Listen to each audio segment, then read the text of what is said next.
Hi and welcome to this DCP Web Adobe Photoshop CC beginners tutorial. So in today's tutorial I want to give you a basic guide to using Adobe Photoshop. So we're going to go through some of the core principles of using Adobe Photoshop. It won't be a super advanced tutorial, but at least you'll get some good understanding of some of the basic key fundamentals of using Adobe Photoshop. So let's go ahead and open up the software. And once we load up Adobe Photoshop, the first thing it's going to present to you is this splash screen, and it will show you some of the old projects that you might have been working on previously, your recent projects. You can sort them by last open or by name or by file size. There's different ways to sort out your old projects, right? These are the ones you was working on previously. And you can change the list view here, and you can just work with these projects as and when you need to. But we're going to create a new project, so we're going to click here, create new. Before I do that, I'm just going to go to my desktop and click on display settings, and as default you can see my monitor screen is or my desktop is 1920 by 1080, so it's 1080 resolution, 1080p, right? So I'm going to click create new, and the canvas size I want it to be 1920 by 1080, so that's going to be the size. And in this drop down menu you need to select pixels, because we're going to measure in pixels just like your screen is measured in pixels. In Photoshop we want to use pixels here. There are other options in here depending on the type of artwork you're doing, but we're going to use pixels 1920 by 1080. And here's quite important, the resolution. Now if I was going to do something like a print design that I wanted to print out on paper and send to the printers, then probably I'll do that at 600 or 300 dpi. But in this case, dpi stands for dots per inch. In this case we're going to do 72 dpi, which is going to be good enough for a web browser, putting on your website, or using it as a desktop background, for example. The RGB color I'm going to leave it at 8-bit, and then the background option here. If I click on this drop down, you've got white, black, background color, transparent and custom. So these are different options depending on what you want your background to be, because when we load up Adobe Photoshop it's going to create a background as default. For now we'll stick with white, and we can change that. I'm going to show you how to do that later. Let's go ahead and click the create button. And to follow this tutorial, it would be worth setting up your interface the same way that I have my one set up right now. So we'll go to Window, go to Workspace and click on Essentials, and you can see there's different options here. We'll maybe look at some of these in future tutorials, but for now we're going to click on Essentials Default, and your layout should look exactly the same as my layout here. Okay, so with Photoshop, like most graphic design software, we have something called layers. Now down here in the bottom right hand corner you can see layers here, and we can create new layers by let me explain layers first. Think of layers a bit like tracing paper. So we've got a background here, this is at the very bottom, and if we go ahead and click on this button here, it will create a new layer. So that's like having a bit of tracing paper sitting on top of this white background. So if I double click on this, I can rename that layer. You should try and rename your layers, because then later on when you come to look at specific layers you'll know exactly what's in that content and make it a little bit easier. But we'll call this one paintbrush for now. So we'll call it paintbrush. If we click on that layer, it will activate, it will go like this sort of light grey colour, and we'll click on the background, that goes light grey. So the active layer will be grey and it'll have a little white box around it. You can hide layers by clicking on this eye icon here. And if we were to go to our paintbrush tool, let's click on the paintbrush tool and let's click on this drop down menu. So in the drop down menu we can change the size of the paintbrush. There's some general brushes here, so these are like little basic brushes. Sometimes brushes are the type of brush you pick would depend on the type of job you're trying to do. If you're trying to create something like let's say for example something like a layer mask, we're going to look at that a little bit later. You may pick like a hard rounded brush or a soft one. It really depends on the artwork that we're doing. And as we're clicking on these brushes, it's changing the settings up here. You can think of these like quick pick brushes. So if we pick this one here, it's called soft round. Let's see what that looks like. So when we click on our paintbrush, we can start to draw, and you can see like this faded edge around, and sometimes you want that sort of styling effect. But if we go back up to the top here and click on hard round, and now when we start to draw you can see the line is very, very thick, and there's no sort of faded edge around this paintbrush. So this is how we draw or paint onto the canvas, and we can click up here and we can click one of these brushes and we can change the size of it, right? So we can make it much smaller, and then we can actually manipulate the hardness, so we can drag that down, and then you'll start to get a faded edge. It's a little bit harder to see on a smaller brush. If we bring this right down, then you'll get like this faded edge around the sides, right? So these are some basic brushes here, and let's pick something a bit more different. So let's click on let's say for example this brush here, right? This one right here. So now when we draw, we've got a different style of brush. And sometimes I use these style of brushes to create like some sort of abstract background. And you can see we've got all these blue lines over our work. Imagine if we just wanted those dots in the background. What we really want to do is undo a lot of the work that we've done right now. There's a couple of ways to do that. We could, in theory, we could just delete the layer, but I just want to show you how to undo and redo things. So let's go to edit, and you see toggle last state, Control Alt 0. So if I draw something down here, for example, and then press Control Alt Z, that will undo that step. If I press it one more time, Control Alt Z, it will redo that step. So we can undo and redo the last step by pressing Control Alt Z. If we want to undo all of our steps, we can just go to edit and undo last brush tool right here, Control Z. So if I press Control Z once, it will undo that. And if I keep pressing Control Z, it will remove all of this stuff here, remove it all, right? Now we're back to our original transparent blank layer here. So let's just draw some of these dots into the background. So this might be some sort of abstract work that we're doing, and they're all sort of like faded sort of blue colors here. We can click on this swatch here, and maybe we'll change it to some sort of let's say like almost like a greeny sort of color as well. So now we've changed the brush color, right? Click OK, and now we can paint some green on there as well, something like this. So now we can just start to layer up our artwork. We could create two different layers with those effects in them. So if we did Control Z to undo this green brush, we only got blue here. Let's call this paintbrush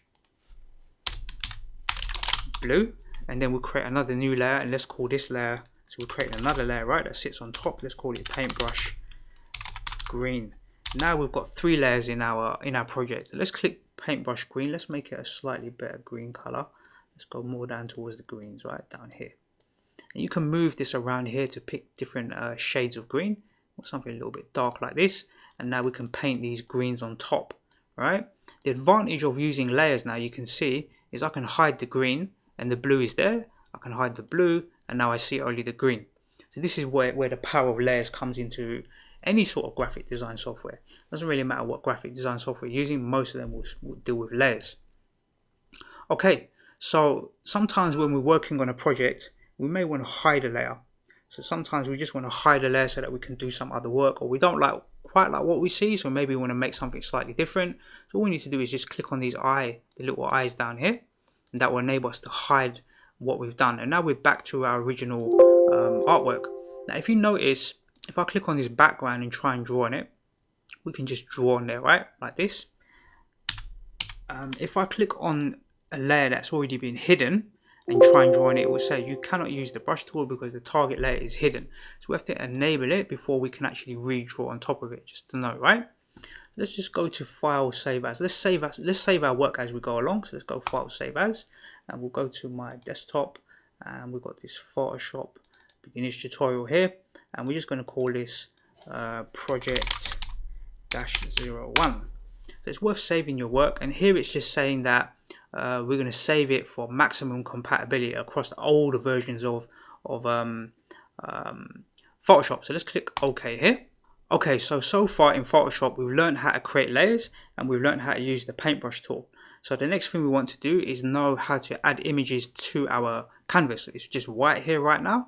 We want to add some pictures in there. So let's go ahead and open up our web browser, and we want to download two images. So I'll put links to these images in the YouTube description. So let's download this one first, and we'll just click free download or download free here, and we'll create a new tab here, and we'll download this picture as well and click download free. So I'll put links to both these images in the YouTube description so you can download them as well. We'll open up this folder on my desktop and we'll just drag and drop those pictures into here, and we can then close down the web browser. Let's just drag the other one into here, and then we can just close down the web browser and open up Photoshop again. So when we close down the web browser, if we press Alt and Tab, we can get this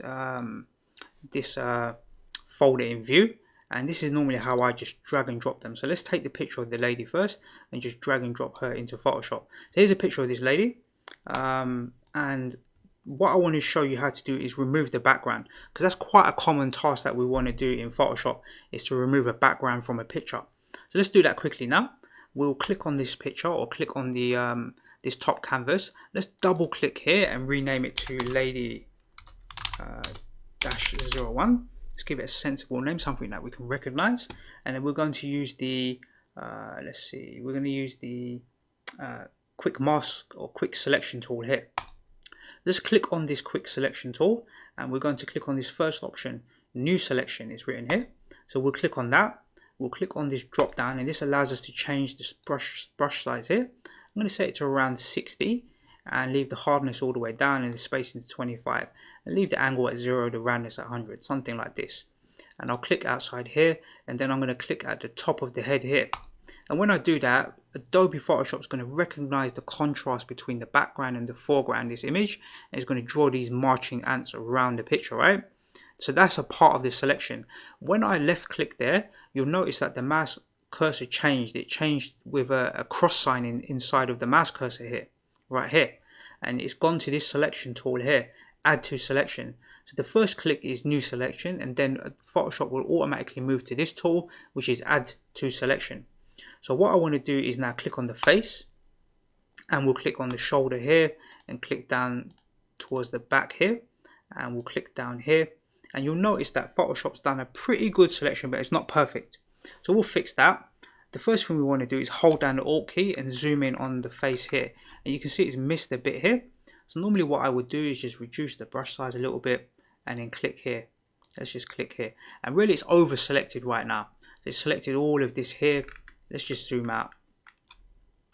Let's just zoom out here a little bit. You can see that it's selected all of this side perfectly fine, but down this side it's selected the background. It's got like a little bit of all of this has been selected. We want to remove that.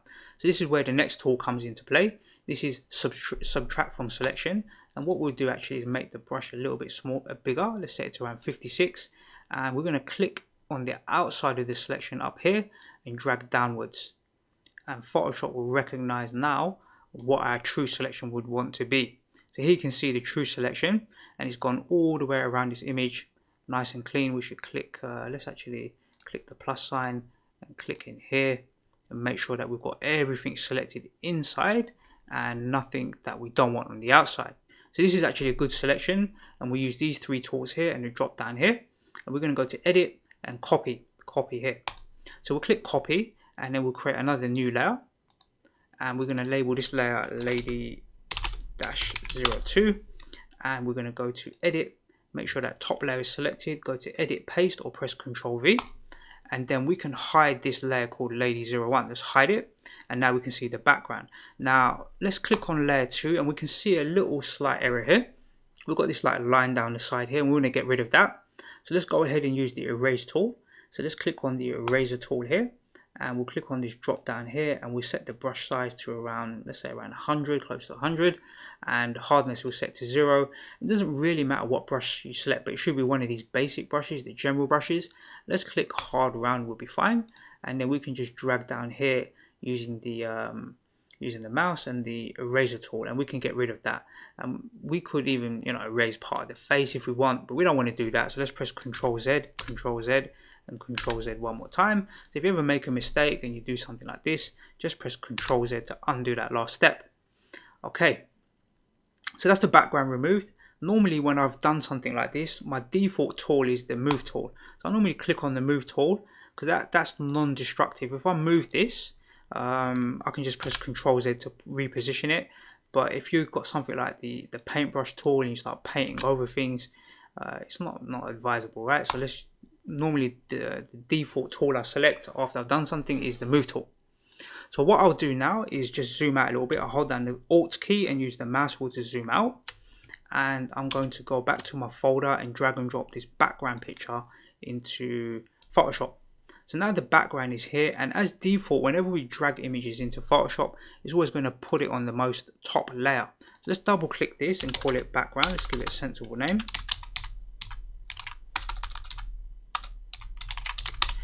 And you can see this background is on the top layer, so we're going to click on that layer and just drag it down one.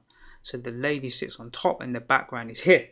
And we want to change the size of this background. We want to scale it out so that it fits the canvas. We've got white here and white here. We don't want that, right? So let's click on the move tool, and we can just drag these handles. So you don't have to press the shift key or the alt key or the control key. You can just drag these handles, and Photoshop in this current version we'll scale it on perspective, right? So something like this, and we've got this like picture of this this truck or something there, right? So maybe we'll put the picture of the lady so it overlaps that truck. So let's click on the lady here, and we've got the move tool already selected, and we can just drag it over here to maybe like around here, so it covers over that truck, and then we've got a nice picture here like this. You can play around with the settings now, you can play around with the blend modes and certain other things. I'm going to probably look at some more in future tutorials. I'm going to look at doing certain tutorials like this and how to get the color grading consistent between them, because it does look a bit like a cutout here. You could do like a bokeh effect where you can like blur out the image in the background. So you could do something like that maybe. So you can click on this background here. We should be able to go to filter, blur, and then we can add a Gaussian blur, right? And we can blur out this background, not that much, so we can blur it out. You know, sometimes when you take a picture on your phone, you'll have that the foreground image very strong and prominent, and then the background will be blurred out. So you can use the Gaussian blur to do that. Now normally I would cancel this, and what I'll do is click on my background, I'll right click on it and duplicate it, make a copy. Because why are you gonna affect something that's already looks good? So we'll click OK, and we'll click background, and what we would do is rename this one to background blur. So we can hide this original background. Now we've got this new background called background blur, and we can go to filter, go back to blur. There's all these different types of blurs, right? There's motion blurs, radial, and there's loads of different stuff you can play around with it. But we want Gaussian blur. This is quite a common tool to use and it's available in a lot of different graphic software. You'll always see Gaussian blur. We can just blur out this background a bit, and then that way you get this sort of bokeh effect where the background is blurred out, and then the image, your pinpoint image, is more sort of prominent, right? Pin sharp, and then this blurred out background. That's kind of like a little bokeh effect. And here you can see the way that particular tool has been implemented. So you can turn off this Gaussian blur, right? You can show the original, you can turn it off and on like this. And these are called smart filters. So they're actually non-destructive. So, but if you wanted to leave that there, you could in theory. In theory, we didn't have to duplicate it. We could have just left this background, the original one, and just added this effect here, because you can actually turn off that effect, because it's a non-destructive effect, right? It doesn't actually process the image and then change all the pixels. It's adding that effect over the top, and you've got this bokeh effect like this. Okay, let's go to file, save. So we looked at quite a few things. We know layers quite well now. We know we used the paintbrush tool. We've managed to get a couple of images in. We've managed to use the quick selection tool to cut around an image, and I believe we used the eraser tool as well. So let's move on to the next part of this tutorial. Okay, so in the next part of this tutorial, I want to show you how to add text content to your artwork. So if we click on this very top layer, it's going to go grey, and we want to add a layer on top of this layer. So let's click on the layer tool here, or to create a new layer. We have a new layer here. Let's label that layer text content. And remember, a lot of our tools that we're going to be using are all the way down the side here. And we want to click on the text tool. So let's click on that text tool. If we hold our mouse button, if you notice a lot of these, quite a lot of them will have a little arrow in the bottom right hand corner. That means the tool has multiple functions. So when we hold down the left mouse button, we'll see this horizontal type tool, there's vertical type tool, there's vertical type mask tool, and there's horizontal type mask tool. So these are variations of the text tool. But for now, we're going to stick with the basic one, which is horizontal type tool. So let's click on that. Make sure the top one is selected, and then we're going to left click and drag inside of here. Let's just say this space here, for example. So when I drag like that, you'll notice that there's some text in here. If I highlight, it might be a bit easier to see. And this is called lorem ipsum. So really what Photoshop is doing is just putting some placeholder text in for you, just so that you've got something to visualize, right? And then you can like drag this bottom handle, you can drag it up and down, you can reduce or increase the space that you're taking up, depending on the text that you're going to type in. So this text is black, it's really hard to read. So what I'm going to do is type in something like, let's call it summer fun, right? Something like that. Let's call it summer fun, yeah? So the text is really small. So let's select this text with our mouse, and up here you've got all the different font styles. So depending on your computer which fonts you've installed, you'll see all of these different fonts here. And sometimes like next to each font it will show you the style of that particular font, but sometimes it's worth just grabbing the move tool, grabbing let's just click on this text and just dragging it somewhere on the screen, say roughly around here. Then when you go and double click on that text, highlight it with your mouse, when you click on this drop down, as you're going through these options you will see the text changing here as well, right? So it's a bit easier to see what that particular font looks like. So maybe we'll use something like this, a bit different, right? It's called Base 05. You can probably do a Google search and find that particular font, and we'll select this text, and in here it's set to regular. So if that particular font had other styles like bold, non-bold, italic, and so forth, then you would see the different options in here. This option here will allow us to pick a specific size. So 72 is like the largest size that is in this drop down, but you can override that by highlighting it and typing in something like 172. Now you see the text is much larger, right, on the screen, and you can see it's going on to a second line. So you've got summer fun with the exclamation mark on the second line. So to fix that, we can just drag to the side here. Let's drag it a bit more, and then now we've got enough space on the width. In fact, we've got too much there, right? So something like this. And normally what I'll do is just drag the text, the box around it, so it fits nicely around this text here. So just click on the move tool and move our text to the top here. And you can see it's black, so it's really hard to read on this like dark shade over here. So what we'll do is click on the double click on this text again, and we can click here and change its color. So I'm clicking on this tool right here, and we can change it to a different shade. So let's do summer, sort of an orangey sort of color, right, like the sunshine or something. So we'll maybe orange. Yeah, I think orange is okay actually. It looks okay there. So we'll go ahead and click OK. Now we have our orange text here, and here you're able to left align, right align, and center align. And there's a few other options up here. Let's see what this one is. This one here is create wrapped text. So this option here would be when you've got another object and you want to wrap text around it. We'll probably look at this in another tutorial because we need to create a few layers and objects in order to use this, and it's a bit tricky to explain. So we'll come back to that. Let's stick to the basics for now. And you've got toggle character and paragraph panel. So here you've got this little panel here with some more advanced options, just some more definitive options about spacing of the text and the characters. You can play around with the spacing here as well. But for now, we will kind of come back to this. It's normally when you're typing out a lot of content, or if you're making a flyer or something and you want to format the text and have it sit like the line spaces between the text and stuff like this.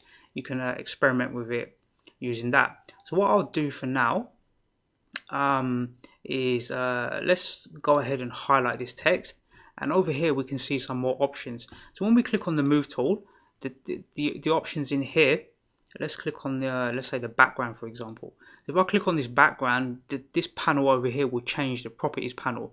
So when I click on the move tool and click on the text, you'll see some options pop up in here for this particular text. So you've got quite a few of the same options really. Based on what is up here, you have them down the side here as well.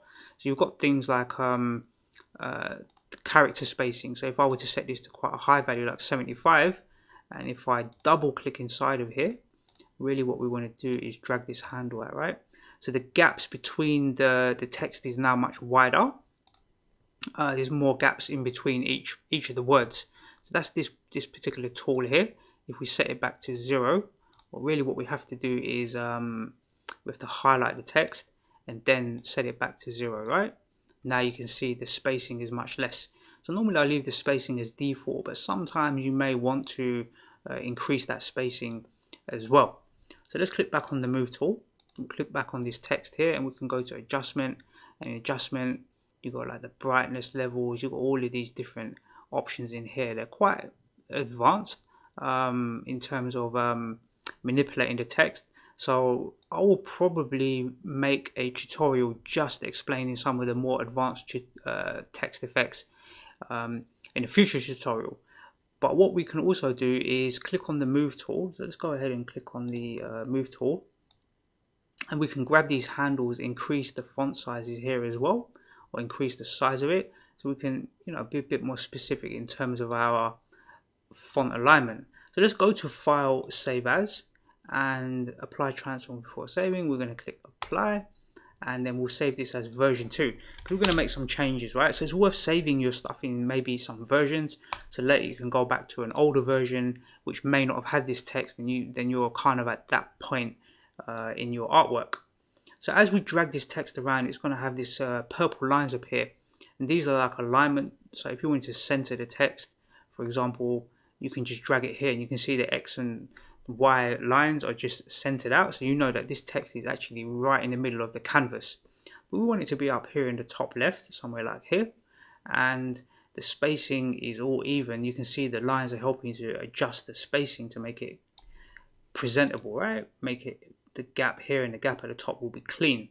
Let's click on this text and go back to the text tool, and we're going to click on 3D here. 3D. Let's actually, 1 minute, let's see. Let's we should be able to make this text 3D. Could not complete this request because the path is too complex. Okay, so this particular font is too complex to use the 3D tool. So let's select this text. In fact, let's not delete it. What we would do is make a copy. So let's right click here and duplicate the layer. So we'll make a new copy and we'll call this text content basic, something like basic font, right? Basic font. So let's use something a bit more basic, and we'll hide this layer, and now we've got this new layer sitting in the same position. We'll click on this text. Let's go to the text tool and let's try and pick a font that is a lot more simplistic. Let's do this, let's see what looks good. We'll use this Brandish, right? This font's quite simple. So I'm going to click in here and fix the F. Let's make it a capital F. In fact, let's just retype this, summer fun, and now it's all in caps.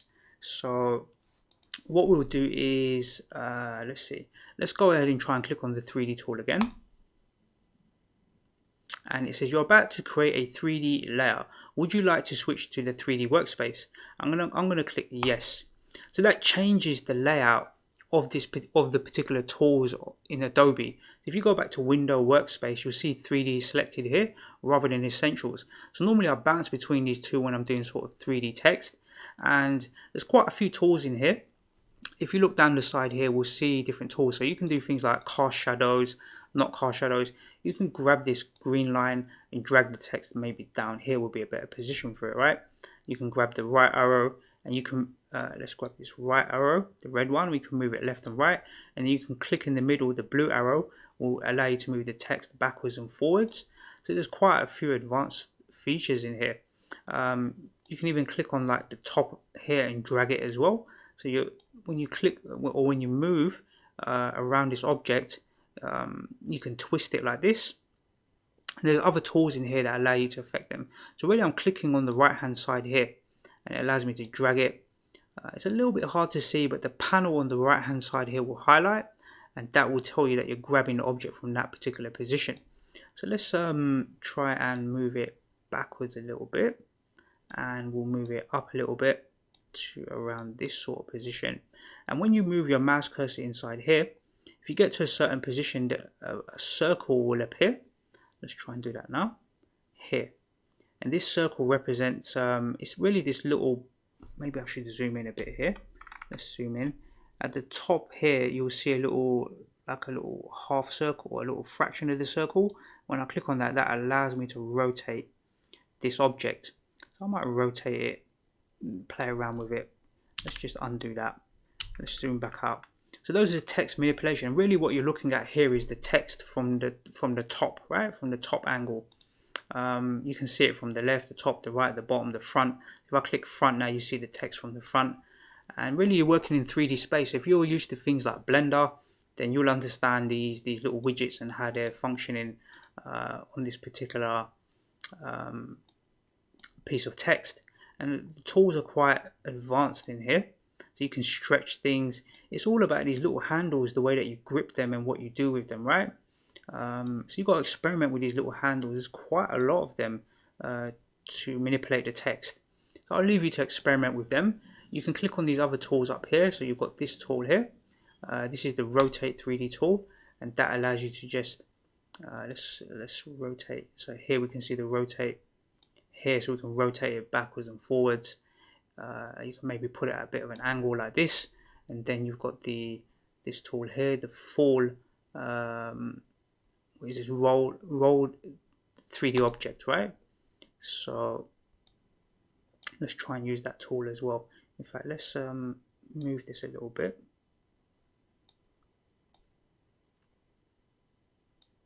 And now we can roll it like this.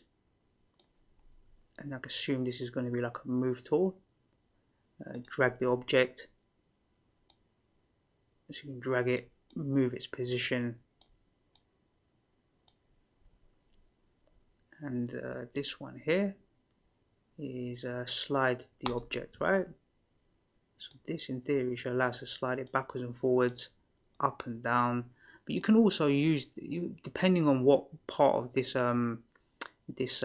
image you're clicking on, you can also just drag them like this as well. You don't have to use those tools at the top, I find. If you get to certain positions, you can then rotate the text. You need to really look at the mouse icon. That icon, depending on where you are on the image, will determine what is going on, how this particular text will be affected. So over here you've got things like the depth, so you can play around with the depth of the text as well. You've got the text color, so you can change the color in here. So maybe we'll make it a slightly sort of darker orange color. You can play around with the text colors in here. Over here you've got like catching shadows. So you can imagine there's a light source hitting this text. That's what's making it look 3D. So if you look inside of the text, you will see shadows like around here. You can turn those shadows off or on. You can turn the internal shadows, right, casting shadows, off or on as well. This makes it invisible. I'm not quite sure why you would want to do that, but there's an option there to do that. And over here on this particular tab, there's some more tools for extrusion.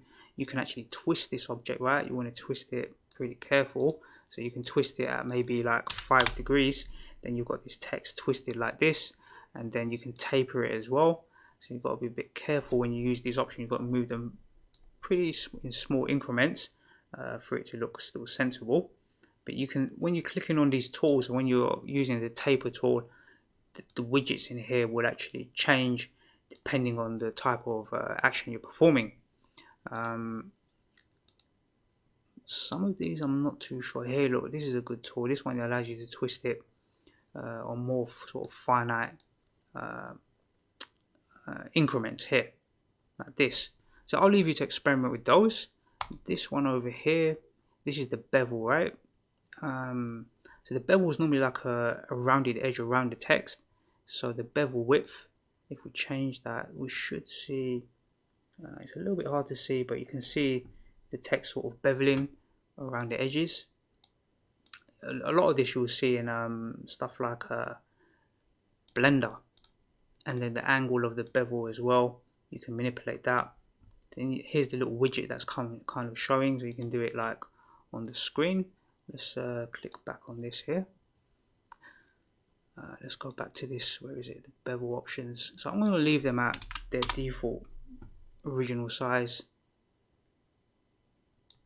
and I won't mess around with those too much. And I'm still experimenting really a lot with the 3D text tool. I don't know it inside out, but I can give you at least a basic explanation of these tools, or how you may use them. So I think the twist is maybe a bit too much.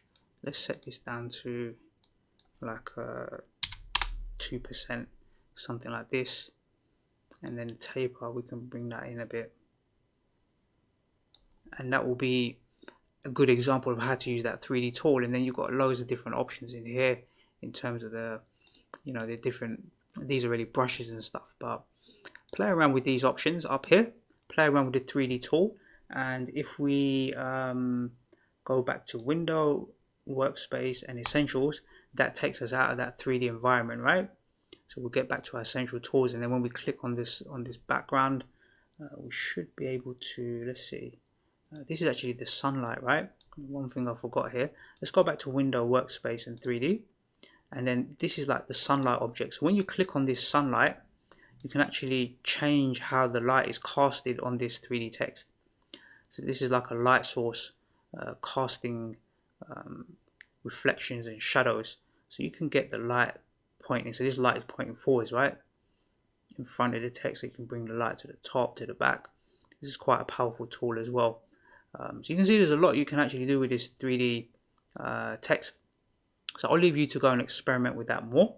And what we want to do is get out of this. Let's go to File, Save, and this is our layers here, right? Let's click on the background layer. When we click on the background layer, we'll go back to Window, Workspace, and Essential, and then that will take us back to our original sort of layout. And then we can click on the Move tool, click on this text, and we can drag it to another position up here. So that's the 3D text tool. When you click on this tool, it's going to bounce between the 3D environment options. So that up here you'll see the options will change, and you've got your light source back here again as well. So you just need to be aware of that. To move out of that environment, click on the background, and then your normal tools will appear back up the top here. Let's go to File, Save, and what I'm going to do for now is hide that 3D text and put back our original text. I wanted it to be flat, but I wanted to demonstrate the 3D tool at the same time. Okay, let's move on to the next part of this tutorial. So in the next part of this video tutorial, I want to show you how you can go about manipulating certain colors or change colors within an image. So for example, we may want to change the color of the lipstick on this lady here, right? So what we need to do is find that particular layer, which is layer 2 here. You can see layer 2, if we turn it off and on, we'll see the image gets removed. Now normally when I do something like this, I'll duplicate the layer and keep an original copy. So I'm just going to right click on this and duplicate that layer, and we'll call it Lady 3 change color.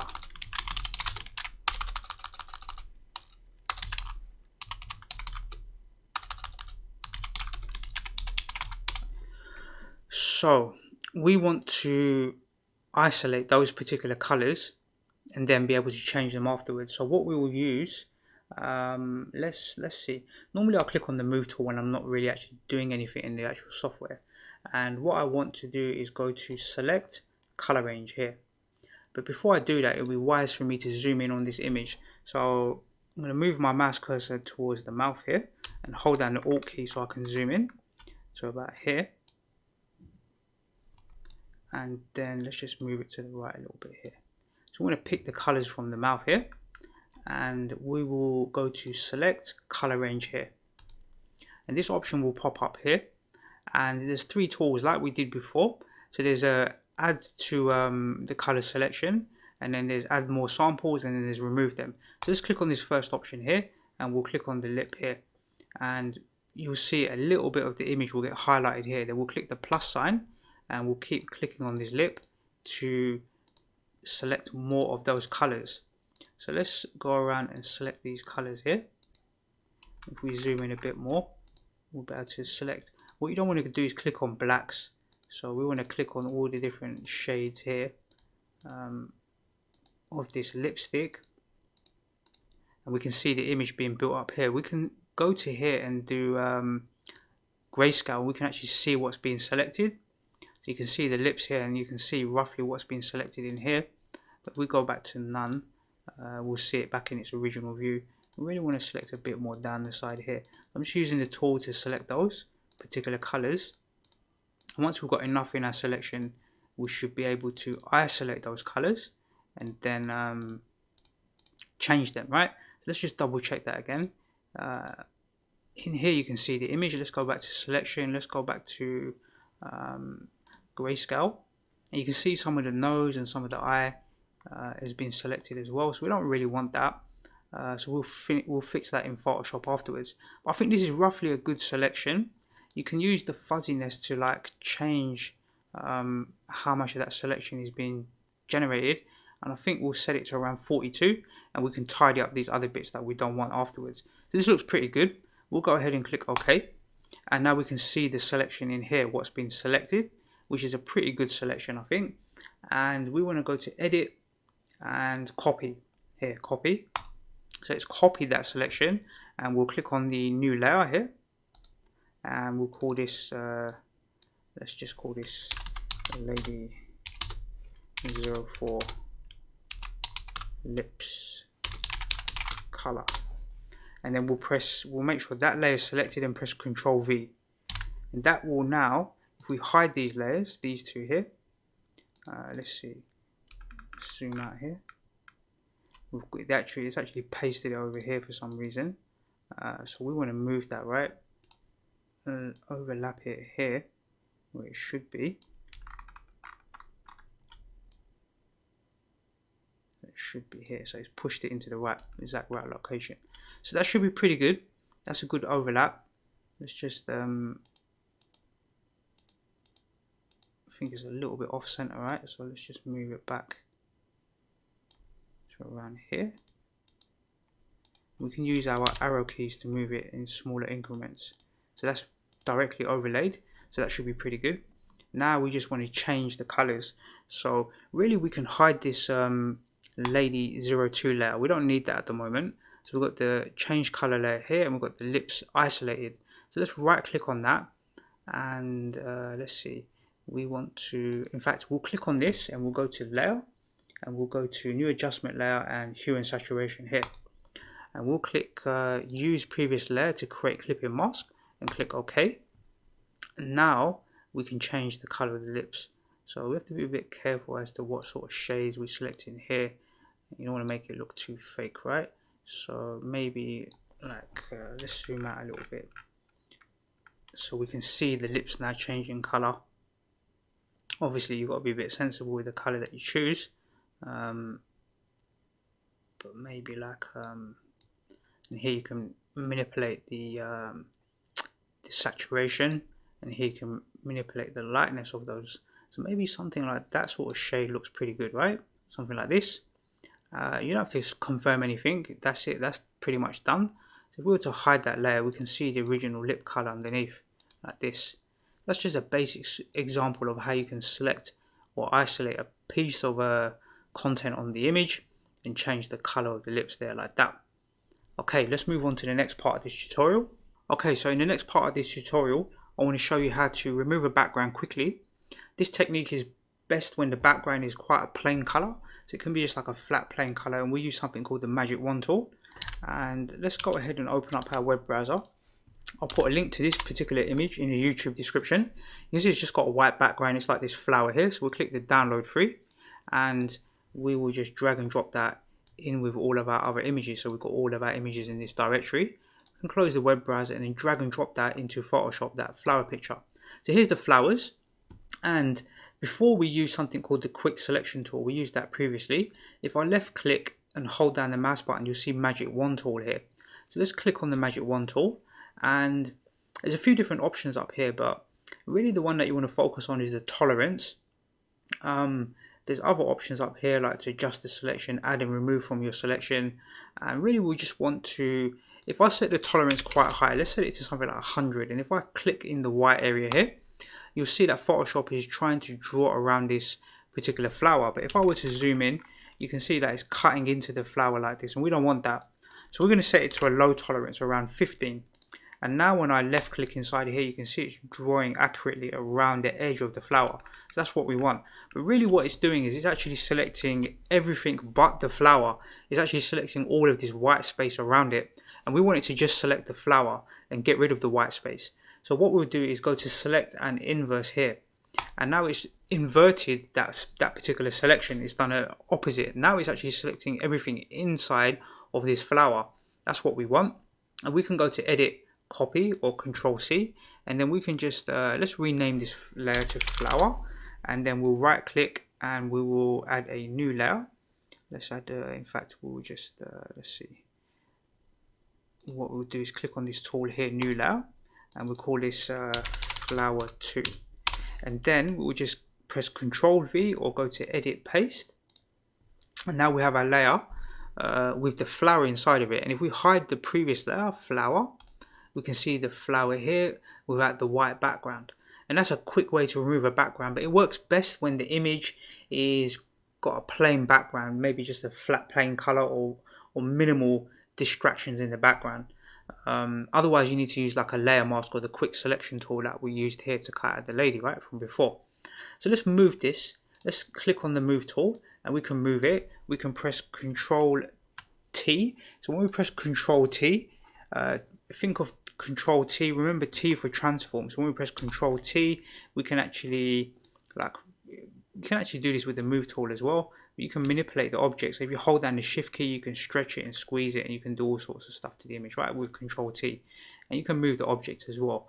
So Control T is to transform. It's a bit similar to like using the move tool, right? So we click on the move tool, we can still resize things as well in a similar way. So what we want to do really is zoom out. So hold down the Alt key and use the mouse wheel to zoom in and out. And we just want to drag this picture maybe to the bottom corner here. So imagine you want to position it here. So that should look pretty cool, right? These flowers and stuff in the bottom corner. It's summer, you've got flowers, you've got this lady in the park. Kind of getting a theme here now, right? Let's go to File, Save, and click Apply. And we'll set this to version 3. And we'll click Save. And click OK. Now if I were to take this flower and wanted to put it behind the lady, you can see we've got a problem here. The flowers are sitting on top, and that's down to the layers. So this is where layers become very important. So you can see if I turn this layer on and off, this is the picture of the lady, and you know it's kind of that is the right one because of where it's positioned, and it's got the eye showing here. So that means it's the active layer. If we click on this flowers too and drag it behind that layer, now the flowers will sit behind. You can reposition them, remove them, put them in the top here if you want. It'll be behind the summer text, right? You can have it behind there. You could click on this, you can move it towards more like towards the center point, and you could drag, if we hold down the, let's just undo that. If we hold down the Alt key, when we drag, it will drag from the center point, and you can fill out all of this background with just the flowers like this. It's going to pixelate a bit because it isn't as high resolution as the previous image. This would be at 100%, and you can see it's pixelating a little bit, but it's not too bad. And then if you wanted to, you could click on the opacity and reduce its opacity so it's kind of faded. So you have the flowers there, and then you've got the park in the background. But really what I want to do, I mean this looks pretty cool actually, and it would have been better if the text was black on this sort of color, but what I want to do is click on it one more time, and let's zoom out so we can see everything. We'll hold down the Alt key and we'll drag back in and make it smaller, and we just push it to the left hand corner here, somewhere around here. So that's pretty much how you can go about using the magic wand tool. That's quite a powerful tool. I use that sometimes when I cut out an image and it's got a plain background. The magic wand tool can be a little lifesaver there. It can help you to manipulate content very, very quickly in terms of removing backgrounds. Okay, let's go to File, Save, and move on to the next part of this tutorial. Okay, so in the next part of this tutorial, I want to show you how we can quickly add a border around the edge of this image. So to do this, we'll normally use the rectangle tool. So we can click on this rectangle tool here. If you see a different option down here, hold down your left mouse button, you'll see different options in here. We want to click on the top one for now, rectangle tool. And then we just want to just draw a rectangle in here. So it doesn't really matter too much what the size is. We'll just draw a rectangle like this. And we want to change the fill. So let's click here, and you can fill it different options by selecting these options at the top here. So let's click on a different color. You can change the color, but we want to set it to transparent. We want to select this option here. We don't really want to see anything in the middle. We just want to see the little border around the edge here. And the width and height. So we know the canvas is 1920 by 1080. That's what we set up originally in our artwork. So we can just do 1920 by 1080 and hit enter. And now we've got this rectangle here. We can click on it. Let's click on the move tool, and we can click on this rectangle and just drag it to the correct position. So Photoshop will allow us to align it quite quickly so that it's sitting correctly on the overlay here. Let's click back on the rectangle tool, and right now it doesn't have any fill, and the stroke, we can set the color of the border basically, right? So I want to make it black actually. I want to have a black border, so I'm going to select the black color, but you can select whatever color option you want in here. You can even click here and refine that color to a very, very specific shade of red, for example. We'll click OK on the black, and this option here will allow us to change the thickness of that border. So we want it to be a little prominent, but not too prominent, right? So something around, and you can actually type in a number. So I'm going to set it to 20 pixels like this, something like this. This option here allows you to change it from dots to dashes, and you can actually do custom dots and dashes in here. This is a little bit advanced, but I will maybe look at this in a future tutorial.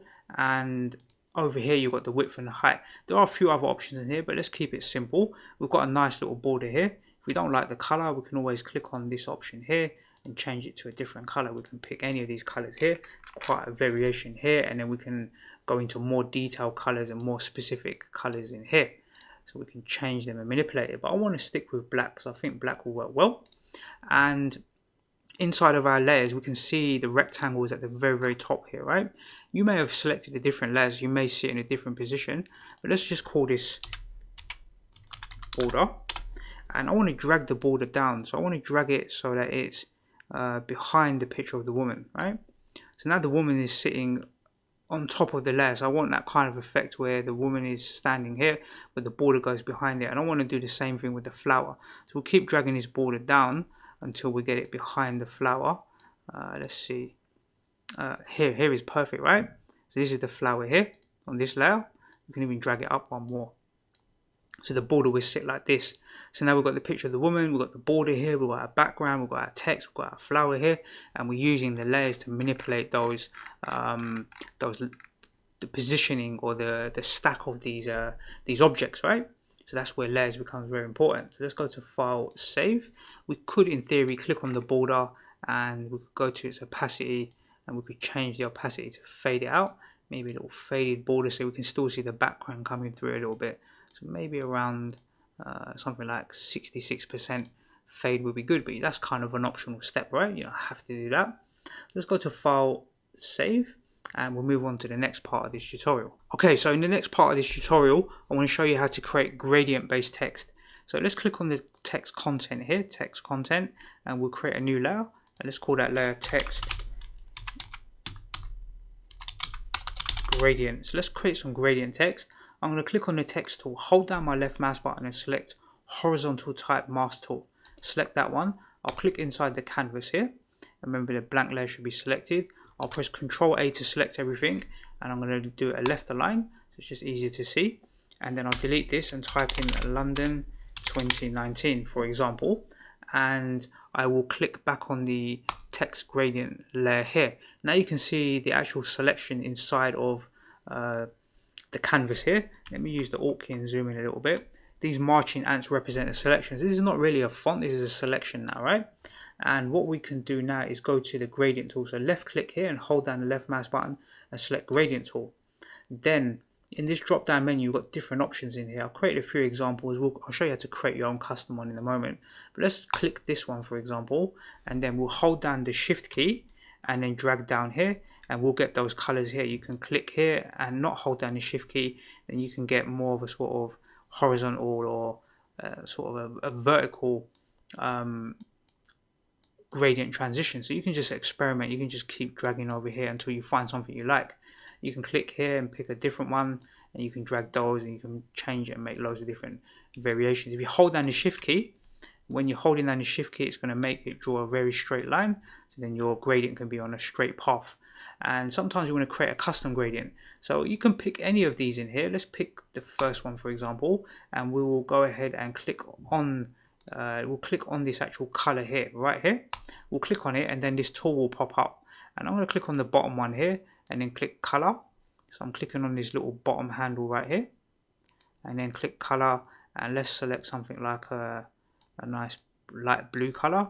Click OK, and then on this side I'm going to click and I'll select a different color because we're going to transition between these. So let's select like a purple, right? So now we've got this purple to blue sort of fade, and we want to name this. So let's call this Summer Fun 2019, something like this, and we'll click new, and then we'll click OK. So in this drop down, we've got this new swatch. We can build our own ones, and now we can hold down the shift key, drag across, and now we've got blue to purple. We can drag down like this, and there's some other options here. You've got linear. Well, this is linear. You've got this one here, which will be radial. So if you click in the center point and then hold down the shift key and drag out. Now the center is blue, and as it moves out towards the edge, it's going to be a different color. You can click reverse here, and then you can drag again, and now it's purple towards the middle and then blue towards the outside, right? So if we drag further, you'll get more purple in the middle, more blue on the outside, because we reversed it here, we reversed it. So we click back on reverse and click on this one. This is the diamond, I believe. Is it diamond? No, this is angle. So we can click here, and you can draw these straight lines, and you can get some like nice sort of two-tone effect, right? Like this, you can drag straight across, and it's top blue and purple underneath, like this. And then this one will be the reflective radial. So let's test that out.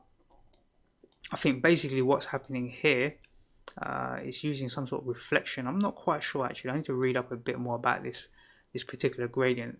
So maybe go and do a little digging yourself. I don't know every single tool in here, but it's called reflective gradient. We should really read up about that. Maybe look at that in another tutorial, but go and have a little read up and maybe you'll find out exactly what that's doing. And this is the diamond one, so this will be more like you can almost see that if I draw a really small one, you can see the diamond shape there, right there. If I zoom right into it, you'll see this little diamond shape. So if we hold down the shift key and drag out further, you'll get that diamond effect, and that normally maybe want to use that on like a bigger background, something like this. I prefer to just stick with the linear one, so we can just drag across like this, and I prefer to go from top to bottom, and then you've got this sort of coloration. Now what we need to do is remove the selection, so go to select and then deselect, and now you can see your text there. You can click on the move tool, and you can move it into a position wherever you like. And we could delete this text at the top and replace it with something more colorful like this. I'll leave you to go and experiment, but all I wanted to show you is how to create some text with some filled in variation of color. Okay, let's go to file, save, and we'll move on to the next part of this tutorial. Okay, so in the next part of this tutorial, I want to show you how you can go about grouping layers. So sometimes it's worth grouping layers because you see our layer stack is getting quite complex. There's quite a lot of objects and different things in here. Let's take a typical example. Let's say if we click on this layer here, this is the one with the lips where we change the color, and then behind we've got the picture of the lady, right, like this. And let's say that we want to group this into one section in the layers. All we need to do is click on the top one, hold down the shift key, and click on the bottom one. So now they're both selected.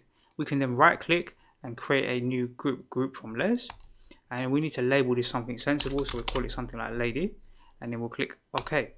Now that is a group, right? When you click on the picture, for example, let's close the group. So you can close and expand the group like this. Well, you got to be a bit careful because when you group this layer, the lips will stay behind like this, right? If I do Control Z to undo that, what you need to do is open the layer, click on the first layer here inside of that group, hold down the shift key, and then select all three of them. And now you can move them all as one object like this, So just be a bit careful when you make these layers. Just make sure that you're selecting all of the objects in the layer and then move it, rather than clicking on the layer and then moving it. You're going to leave some part of that layer behind, or those objects that will group together. So sometimes I like to group layers, especially when your artwork starts to get really complex. You've got so many different things going on. You can see it's starting to get a little bit messy or difficult to understand what's going on. But normally what I would also do is click on anything that I've hidden. So you can see these two are hidden, this layer here and the flower one. So what I'll do is click on the top one, click on the layer below, and just drag them right to the bottom of this layer stack. So we can drag them right down to the bottom. Although they're invisible, normally I just drag them all the way down, even behind, down to here basically, right at the very bottom. You just drag these. We've got this paintbrush activated, so click these are already disabled. So a lot of the ones that I'm disabling, if I'm never going to really use them, I'm not thinking about using them, I'll drag them down like this one here. Let's drag that one down here as well, and now you're just left with the actual layers that you're working with. Now it's a lot more clear what's going on, because all the layers that you're dealing with are at the top and all the ones that you're not dealing with at the bottom. Even this background, we can hide it because we've got this forest or this park scene in the background here, right? Let's go to file, save. So I think that's going to probably be the end of this particular tutorial. It was a beginner's tutorial, so it was just about explaining some of the key fundamentals of using Adobe Photoshop. So I hope you find this tutorial useful. I'll be making some more advanced tutorials. And if you check my YouTube channel, you'll find quite a few different Adobe Photoshop tutorials there. I try and remember to add some of those tutorials in the YouTube description. So if you check that YouTube description, you can find specific tutorials to do specific tasks, like creating Facebook 3D images, stuff like that, removing backgrounds and changing colors. We went through quite a few of those things in this tutorial today, but if you check my YouTube channel, you'll find lots of tutorials on lots of different software applications, not just Photoshop. You'll find stuff on Blender 3D, with a varied amount of different applications that you can learn from as well. So let's go ahead and minimize this. We'll minimize this as well. That's the end of this tutorial, and I look forward to seeing you on the next DCP web tutorial.